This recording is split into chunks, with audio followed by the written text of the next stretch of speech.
Cowboys insider Jerry Jones is incorrect in blaming Dallas talent problems on Dak Prescott's contract. Owner Jerry Jones and Vice President Stephen Jones have emphasized repeatedly that they want Dak Prescott to be the Dallas Cowboys quarterback for the foreseeable future. Stephen Jones predicted another 10 years, according to Jerry Jones. And Prescott has stated that he aspires to be the Cowboy for life.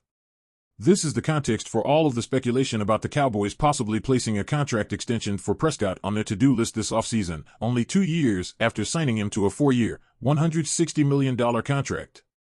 Prescott isn't going anywhere, and his deal has cap hits of $49 million and $52 million in 2023 and 2024, respectively, so the Cowboys should sign him to an extension to free cost space.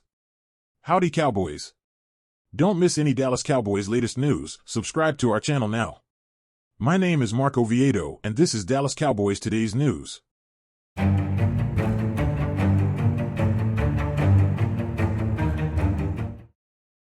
Play smarter on stake.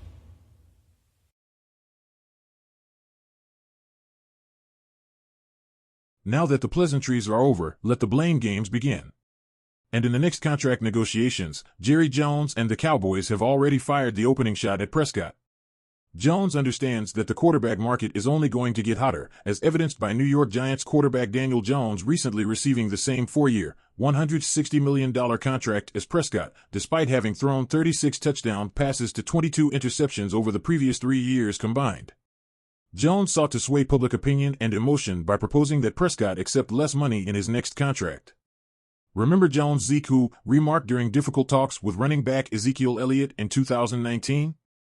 Consider his comments at the NFL Scouting Combine last week, when he effectively blamed Prescott's salary for the Cowboys' roster deficiencies. We want to get all the help around him, but when you have a competitive paid quarterback in the NFL, then you're not going to be able to get the most skill around, Jones said.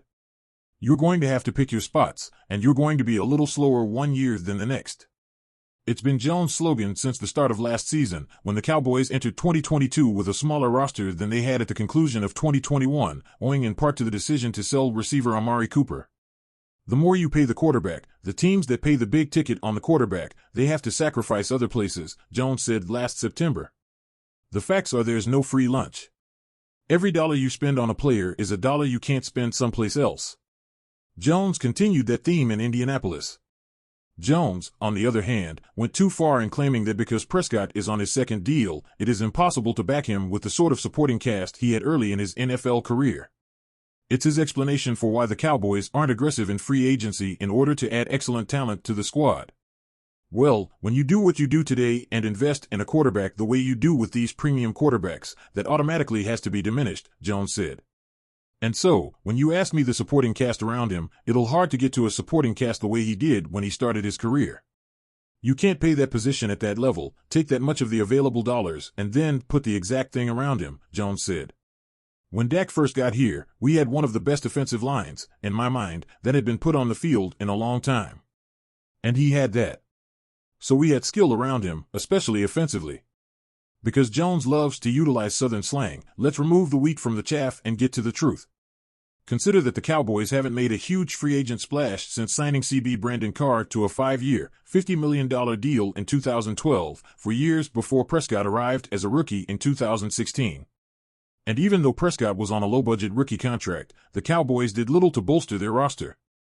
Prescott's cap figures reflected 3% of the cap in 2016, 0.4% in 2017, 0.4% in 2018, and 1.1% in 2019 before increasing to 14.4% in 2020 when he played on the franchise tag for $31.4 million after the Cowboys failed to sign him to a long-term agreement. Of course, this was a year after they handed Elliott a 6-year, $90 million agreement and added linebacker Jalen Smith and right tackle Lyle Collins to big-money deals they would eventually regret. Prescott's contract has nothing to do with poor front office decisions.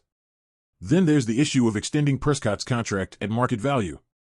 His cap hits in 2021 and 2022 were a manageable 8.2% and 8.9%, respectively. However, the Cowboys did little to improve their talent pool. Even worse, they entered 2022 with fewer talent. You can draw a direct connection from the latter to Prescott's struggles in 2022, when he had a league-leading 15 interceptions. He was merely attempting to do too much to compensate for the Cowboys' talent inadequacies. He took too many risks. He was being far too assertive. But now Prescott is meant to trust that if he accepts a lower-paying agreement, the organization will surround him with greater skill by signing free agents.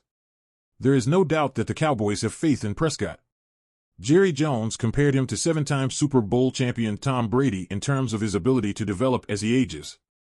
Yet one of the reasons Brady deserted New England for Tampa Bay at the end of his career was because he was weary of the Patriots taking advantage of his generosity by playing on smaller contracts while failing to acquire premium players around him. Prescott should challenge Jerry Jones to lead first in response to the Cowboys' dare. Sign someone. Make a trade for someone.